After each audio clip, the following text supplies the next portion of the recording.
Kunamai Panyo, si penghuni pohon termesi di sudut halaman rumahku, hajar Diva, dan mereka melihat aku, istri dan anak-anakku, seakan mereka melihat anak dan cucunya sendiri. Jadi rumah itu seperti diberikan kepadaku. Alenya akhir episode 1, episode 2, memiliki keluarga baru.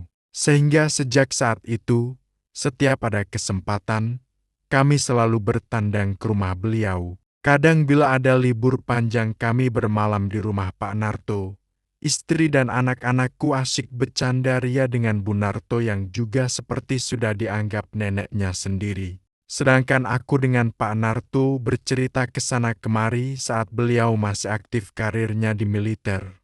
Terakhir beliau berpangkat mayor, sehingga saat pensiun menjadi letkol purnawirawan. Benar sekali beliau berkisah perjuangannya bersama Pak Tri Sutrisno dan orang-orang seangkatannya yang rata-rata kini telah tiada. Dan satu keinginannya, dia ingin kepastian kabar anaknya, benar sudah meninggal atau masih hidup serta saat ini berada di mana. Itu satu-satunya keinginannya, sebelum beliau meninggalkan semuanya. Dalam hati aku berjanji, manakala ada kesempatan ingin aku membantu mewujudkan keinginannya. Hari berganti dan bulan berlalu. Gangguan tak kasat mata di rumahku tak kunjung henti. Ingin kutanyakan ke Pak Narto, takut nanti menyinggung perasaannya. Maka sesuai petunjuk orang tuaku dulu, bila ada masalah kita kembalikan kepada Yang Maha Kuasa. Karena dialah Sang Pencipta yang nyata dan yang gaib. Maka selain tak pernah meninggalkan sholat dan berdoaku jalani kearifan lokal sebagai orang keturunan Jawa, yaitu tirakat. Tirakat atau syariatnya orang Jawa memang berbeda, namun itu dikatakan bidah atau apalah namanya. Aku kesampingkan, yang penting niatku baik, daripada dibawa ke dunia yang ada tapi tiada. Dikatakan tiada tapi ada, tirakat puasa mutih.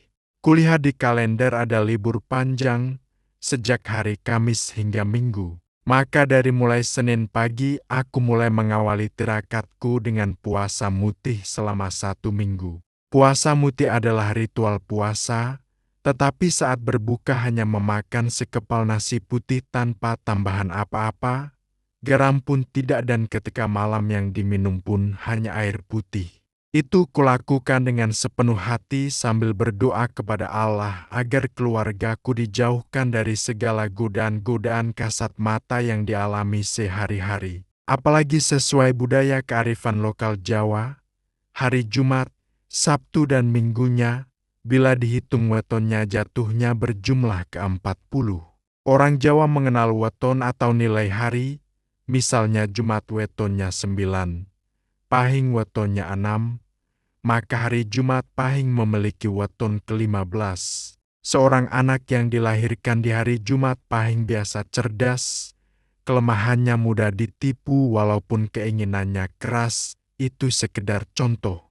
Hari pertama, kedua dan ketiga, terlewati masih terasa biasa saja. Hari keempat, lutut-lutut sudah mulai terasa kosong. Hari berikutnya semakin mengurangi gerakan. Bila tidak dibutuhkan lebih baik berdiam diri. Menjelang hari ke-7 itulah hari penentuan. Aku tidak makan dan tidak tidur selama 24 jam, dan itu semua harus kujalani di luar rumah.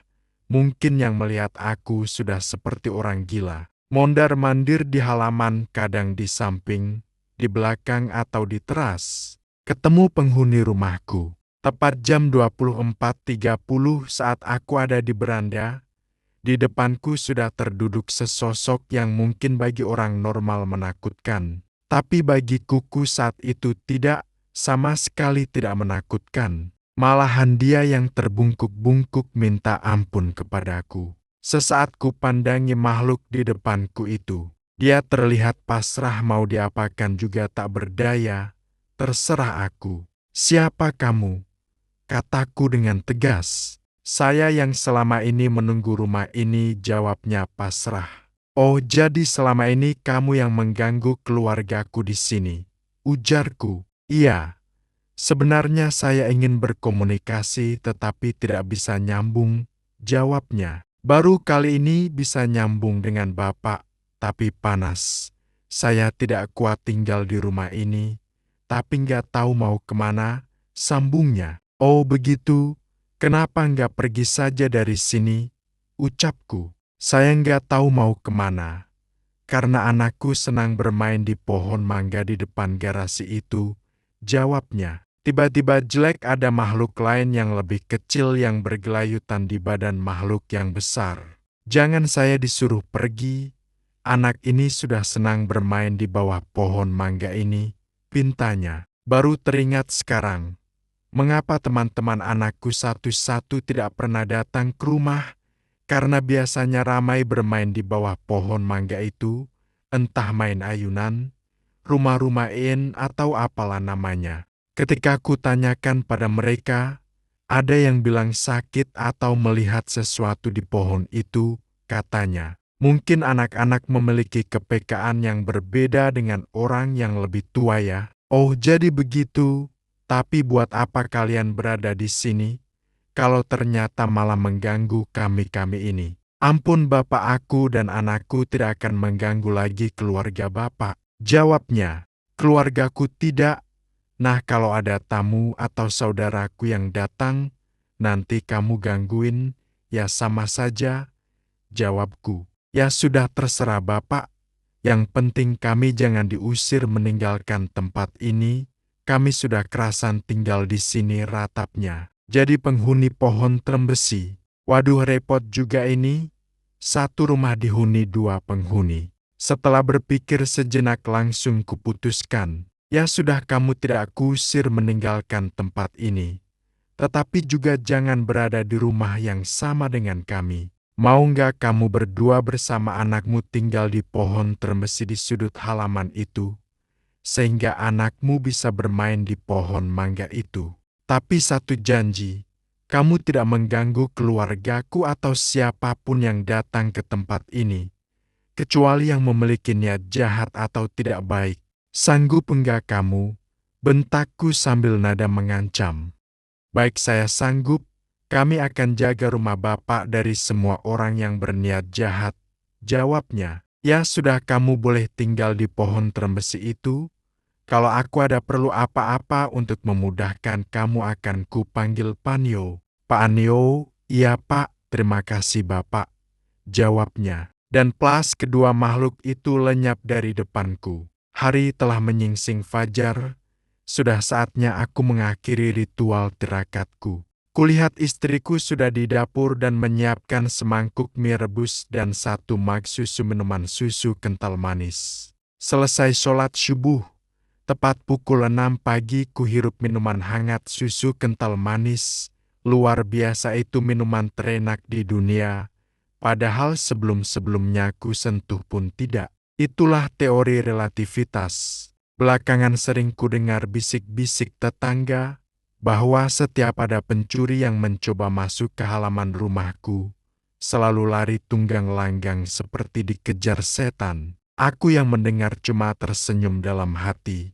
Hingga suatu ketika, aku mendapat tugas dari kantorku untuk mengunjungi negara Tanzania. Kesempatan ini tak kubiarkan sia-sia, maka aku meminta semua data foto-foto atau penjelasan atribut-atribut yang sering digunakan Wibisono putra Pak Narto ketika aktif di Mapala. Sebelum berangkat, kupanggil Panyo agar mau membantuku dalam pencarian Wibisono masih hidup atau sudah meninggal dan dia sanggup.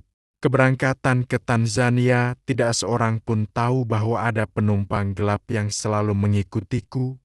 Dia adalah Panyo. Setelah aku menyelesaikan tugas-tugas di Tanzania, kuperpanjang kunjunganku untuk mencari keberadaan Wibisono. Di kaki Gunung Kilimanjaro, ternyata ada kompleks pemakaman para pendaki yang dinyatakan hilang dalam pendakian.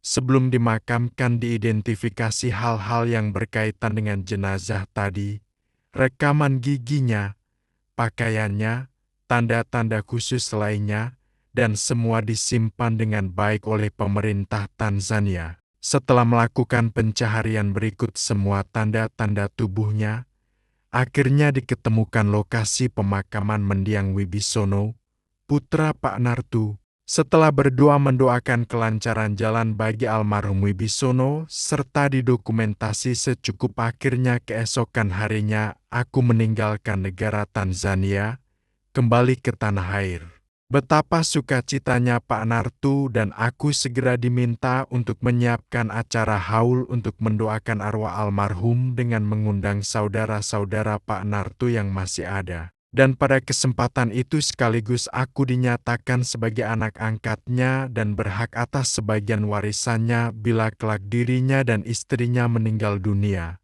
sedangkan bagian yang lain diserahkan kepada saudara-saudaranya. Pak Nartu dan Bu Nartu kini telah tiada. Aku hanya mengambil sisa hutang pembelian rumah di Atang Sanjaya dan dinyatakan lunas, sedangkan harta warisan yang di Jalan Pajajaran dikembalikan kepada saudara-saudaranya. Panyo, kamu masih kerasan tinggal di pohon termesi di sudut halaman rumahku.